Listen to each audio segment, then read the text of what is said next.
Googling symptoms, it's horrible. And 52 people sent questions to us. With the right medication, with the proper treatment and the proper follow-up, you're going to be under control, you're going to be safe, and you're going to feel better.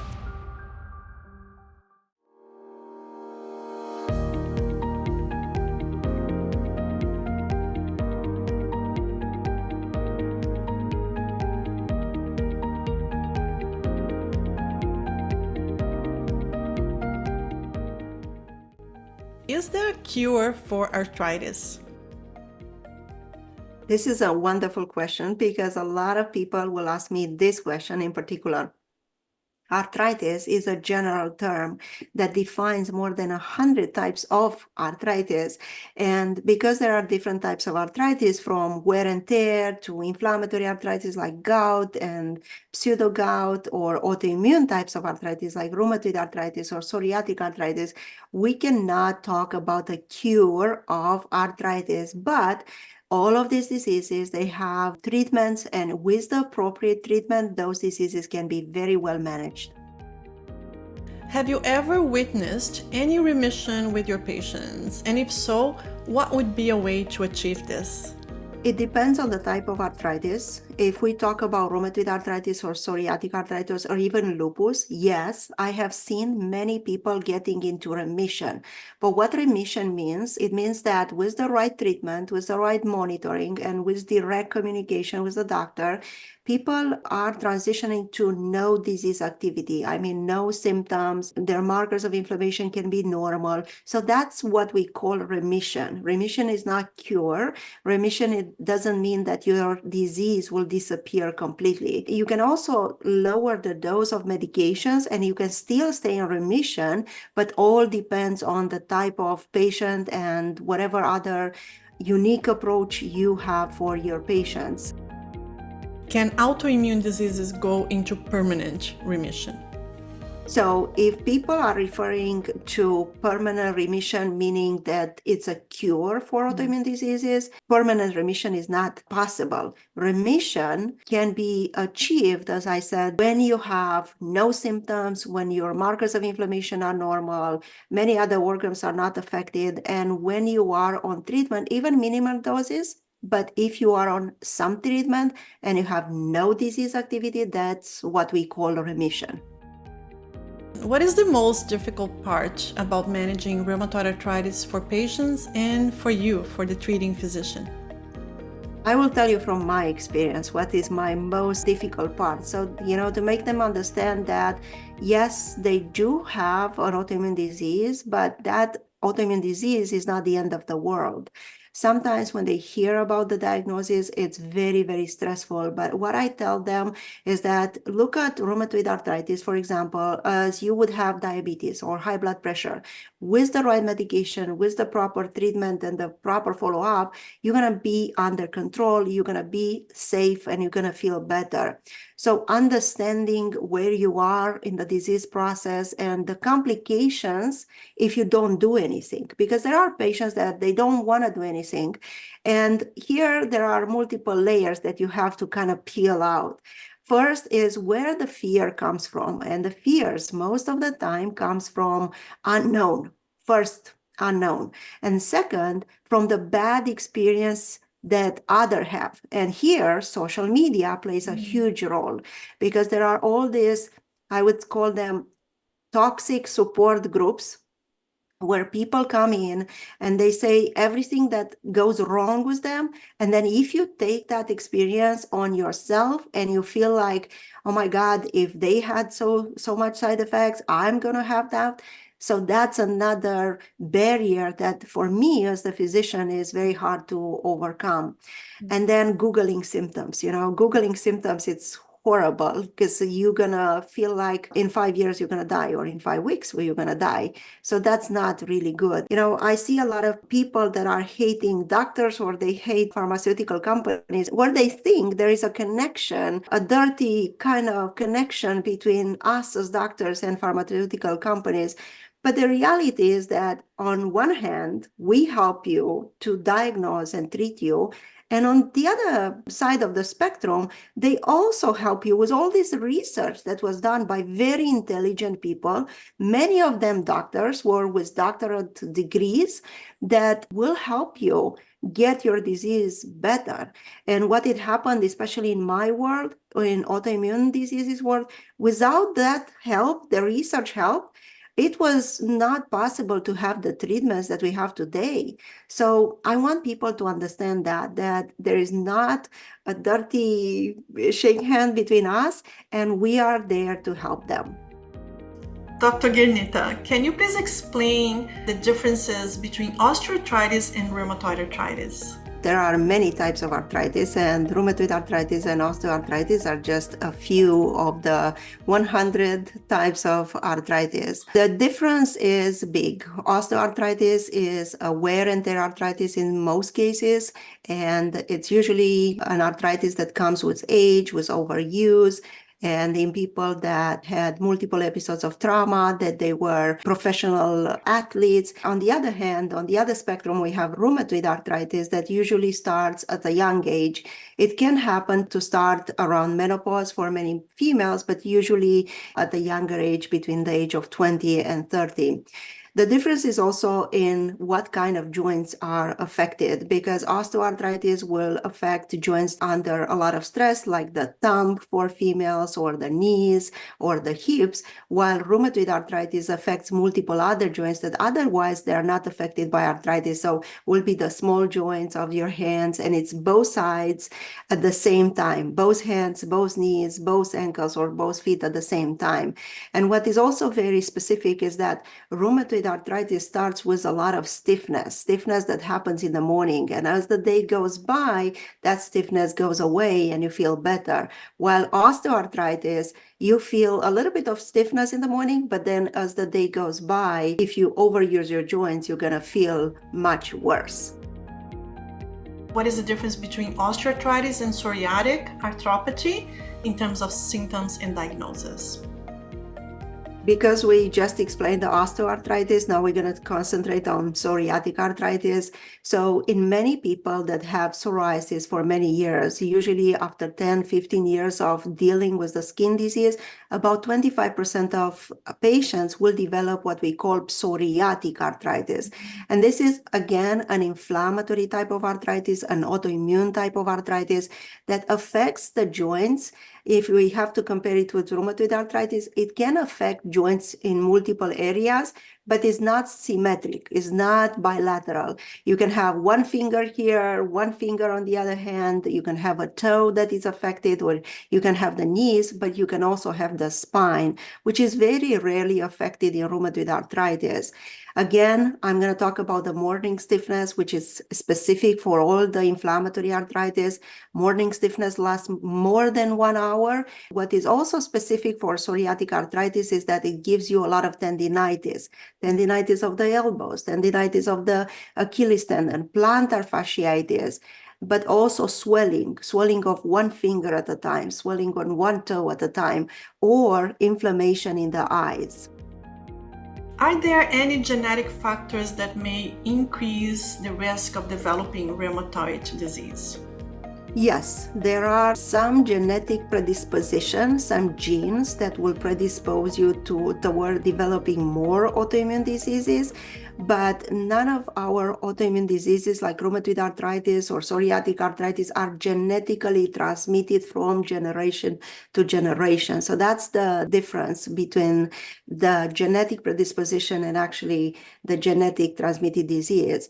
For example, if you have someone in your family, like your mom, your sister, with rheumatoid arthritis, then there is a risk for you 3 times more to develop rheumatoid arthritis. And the same for other diseases. For example, ankylosing spondylitis. If you have a gene that we call HLA-B27, you are predisposed, but not necessarily you're going to do the disease. Do we test for these genes? No, because it doesn't going to change the way that we diagnose people or we treat people with these diseases.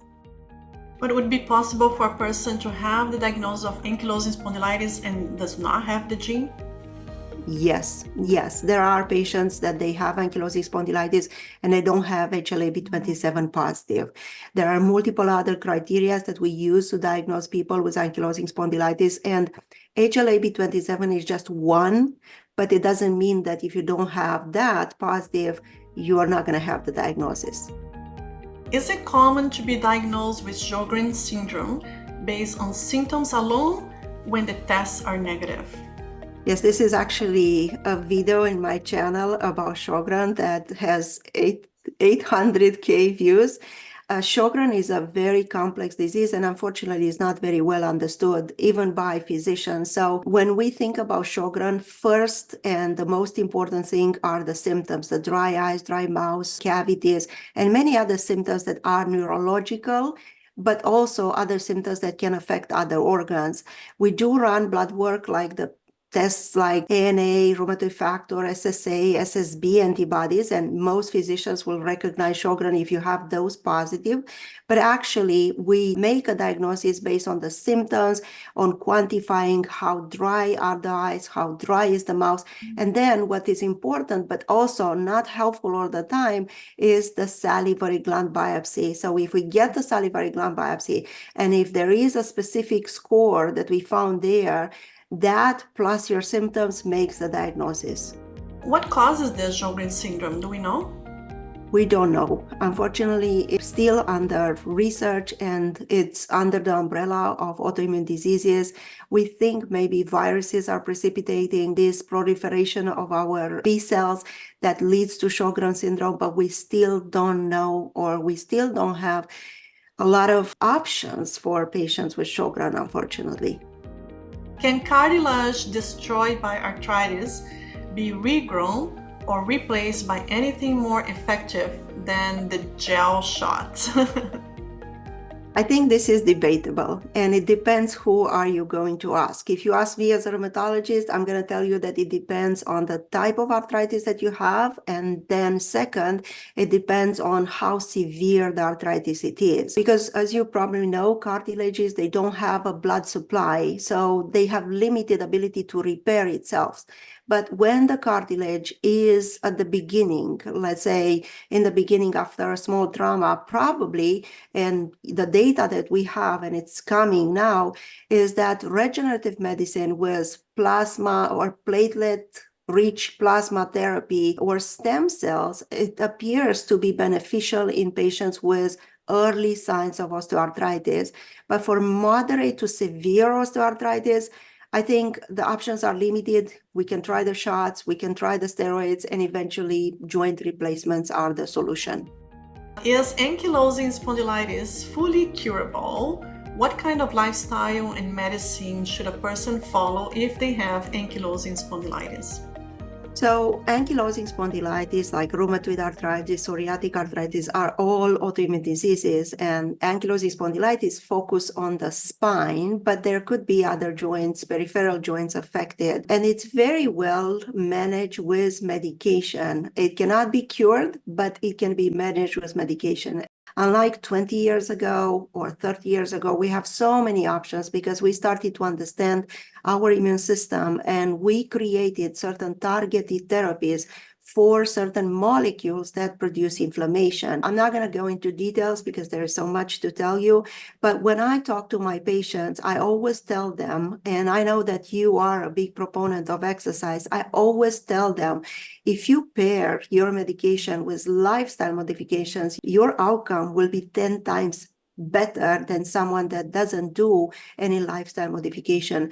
And that's why I created even that course where I introduced them to the pillars. I would call it the pillars of lifestyle, from nutrition to exercise, that I know you are an expert into. I actually refer a lot of my patients to your exercises on YouTube because I find them so easy to follow, and I found them so thoughtful done for patients that are suffering with chronic pain. And then I teach them about the connection between the mind, the body, which is also important because when you deal with chronic pain, your mind will remember that. And it's like a vicious cycle. So you have to address the mind to get better, to feel better. And then I talk to them about sleep. So I combine all these pillars into, I would say, a formula. Of course, I cannot introduce them at once to all of them, but I introduce them gradually to change things that I know eventually will help them bridge with the medication to feel better. What is the relationship between pulmonary hypertension and rheumatism? So pulmonary hypertension is one of the most complicated situations in a patient with autoimmune diseases. And there are some autoimmune diseases like lupus, mixed connective tissue disease, and especially scleroderma or systemic sclerosis. There are some forms of systemic sclerosis, like the limited form, that will cause pulmonary hypertension. And many patients that do not know that this is a complication or a possible complication, even if they have shortness of breath or severe fatigue, they don't go to be evaluated for that. I always educate my patients about possible complications because I want them to be aware. And if they start having shortness of breath or severe fatigue, I ask them to come back to be evaluated. And I always ask my colleagues, the heart doctors, the cardiologists, to help me in evaluating that because you need specific tests. You need an echocardiogram, you need a right heart catheterization to make that diagnosis. But if you do have it, then we do have options to treat it these days. So that's why it's important to diagnose, to be able to address it in time. What are some effective strategies for managing knee swelling associated with rheumatoid arthritis? Rheumatoid arthritis needs to be treated systemically because if you just treat the knee, it's not going to solve the problem of the other joints. However, there are patients that will have flare-ups. An inflammation at some point just in the knee. And for that situation, I do like to do a very targeted approach, like a steroid injection, because if you do the steroid injection, it's not like you give steroids by mouth, which will complicate the situation. Many patients will have diabetes, hypertension, and giving a high dose of steroids will complicate their diabetes. It's going to cause high blood pressure and other side effects. So if you do a more targeted therapy, then the chances are they will recover sooner and better. So why cracking sounds come from the knee joint of a healthy person? All right, so if we are talking about healthy persons, a lot of them will have cracking of the knees. So those sounds that you have, the popping, the cracking, that are not associated with pain, you just hear them. You don't have pain, you don't have swelling, but you just hear those sounds, is because the cartilage probably in your joints is not very even. So when you squat or when you stand, those sounds can come from the gliding of the cartilage on each other. But once again, if you don't have other symptoms, you should not be concerned about that as being something pathological or something related to a disease. Now, if a person has a disease and they feel cracking, should they be worried? I think so. I think they should get evaluated, especially when they start having pain and dysfunction, they cannot walk, they start developing swelling, they should go to be evaluated. Many of them will have menisci tears or will have wear and tear arthritis, but could be other types of arthritis as well. I have actually seen a patient with rheumatoid arthritis, and when she came to see me, first, she came in a wheelchair, and it was very hard to put her on the examining table. And when I put her there and I tried to assess her knees, you cannot believe what sounds were there. It was incredible. I've never heard something like that. But in a couple of months with the treatment, she did very, very well. What can we eat or drink to help with lupus? So lupus is another type of autoimmune disease, a little bit more complex than the others because lupus, unlike rheumatoid arthritis or psoriatic arthritis, it doesn't affect only the joints, not that the others don't affect other organs, but lupus, when it starts, usually comes with other symptoms like rashes, hair loss, sores in the mouth, a lot of lymph nodes.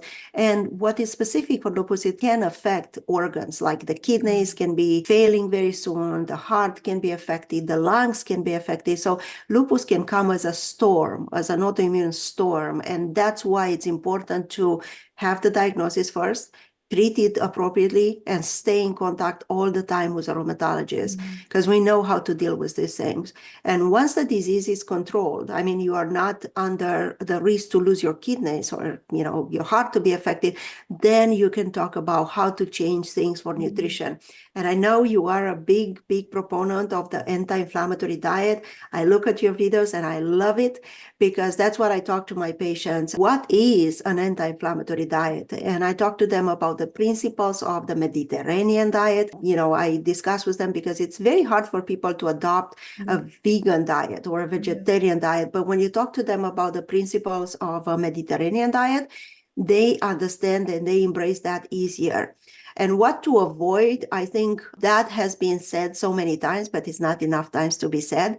Avoid processed food, avoid too much sugar, avoid too much salt, especially salt. It's going to trigger your autoimmunity process. Avoid unhealthy fats and a lot of alcohol or a lot of red meat. And in some people, gluten can cause more inflammation, but not in everybody. Yeah. So just by eliminating gluten is not going to make a huge difference.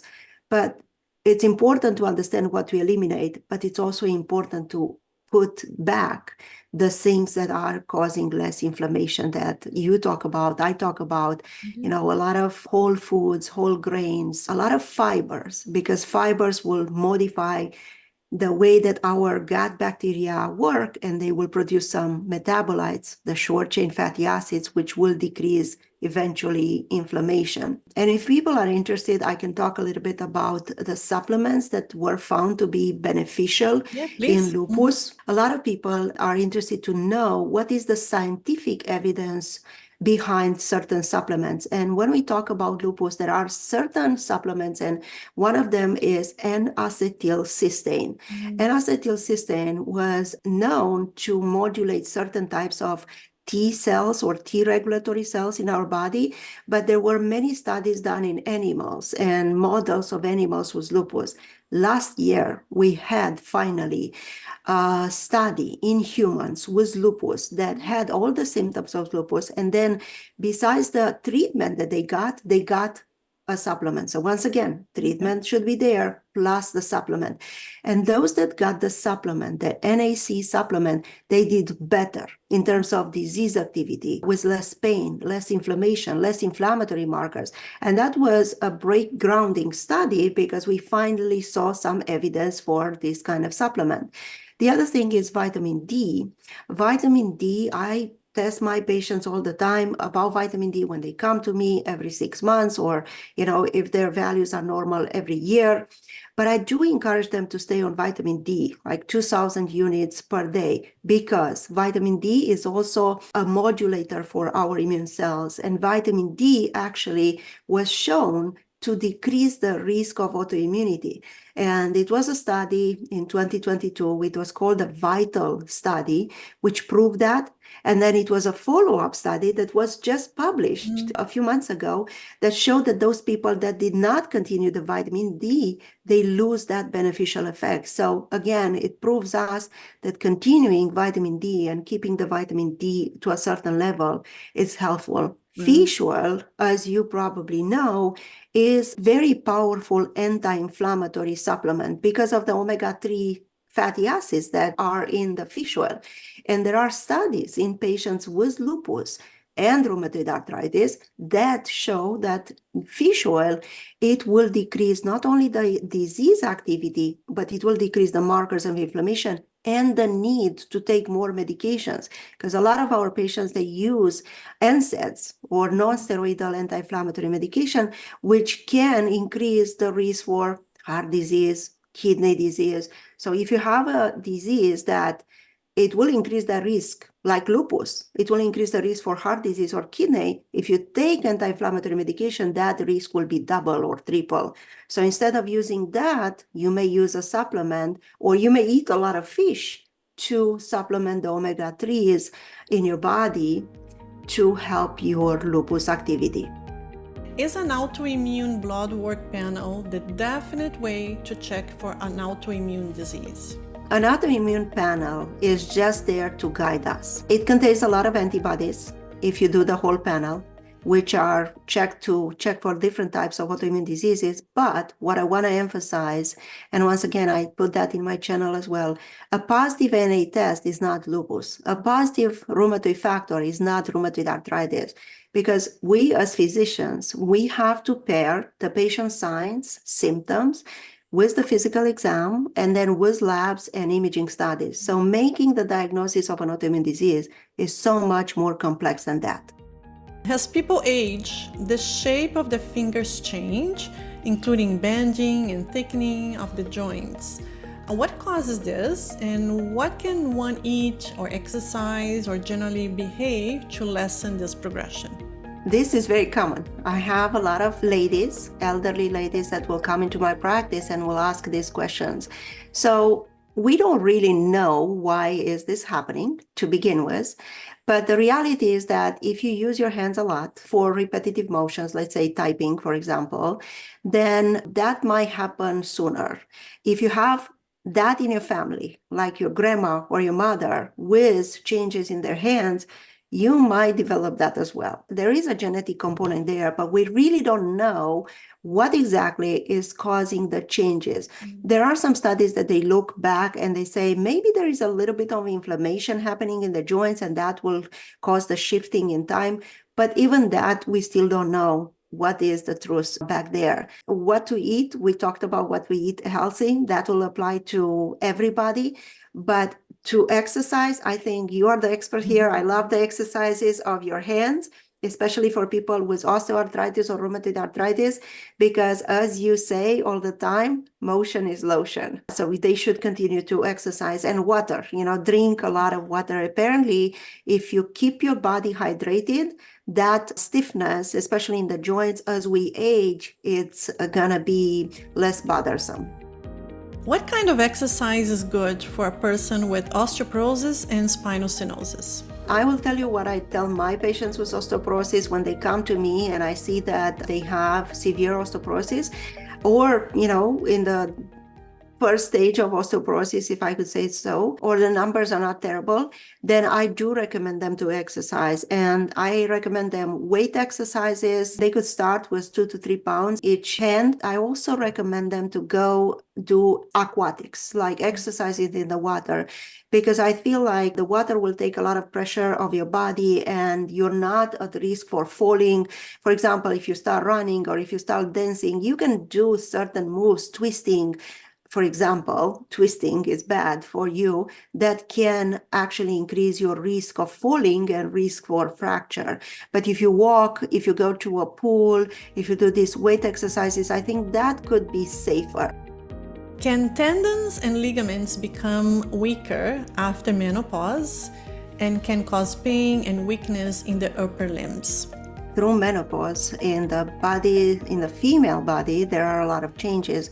And one of them is the decrease in estrogen. So the decrease in estrogen, which helps our collagen to repair, it's actually the cause for our tendons to become weaker. So the collagen production decreases and the collagen quality decreases because of the lack of estrogen. And because of that, that will impact the tendons and they will lose that elasticity and they will become more stiffer. So that's why a lot of females will complain about being stiff in the morning when they approach menopause and during menopause and after. So yes, there is a connection there. Is rheumatoid arthritis hereditary? So we answered partially this question, and we said that there has to be a genetic predisposition to develop rheumatoid arthritis. It's not transmitted from generation to generation, but if your mom had it, then your risk to develop it is 3 times more than the general population. But on this territory, I would say if you have certain risk factors, and again, if you are a female compared to a man, the risk is higher. If you encounter in your life certain viruses like CMV or EPV, the risk is higher. Then smoking. I tell all my patients to quit smoking, even secondary type of smoking, like exposure to smoking, that will increase the risk for you, for your kids, and for the people that are around you. Obesity too. People that are more overweight, they will have an increased risk for developing rheumatoid arthritis. And even the changes that we mentioned, females that transition to menopause, the drop in estrogen will increase the risk for rheumatoid arthritis. Poor dental hygiene. There are certain bacteria that apparently will precipitate inflammation and will increase your risk to develop rheumatoid arthritis.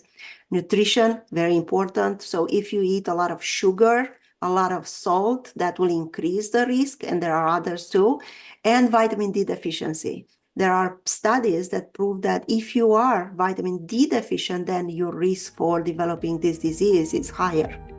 What are some effective non-pharmacological approaches for managing chronic pain in patients with a rheumatic condition?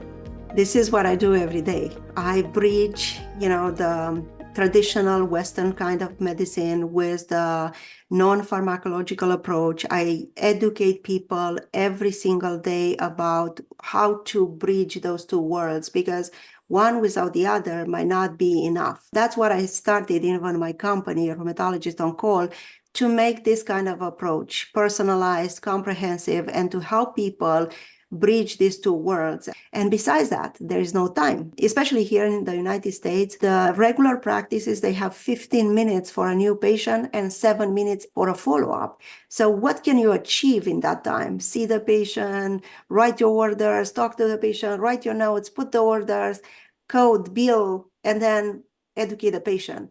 And there is no incentive, for the physicians here in the United States.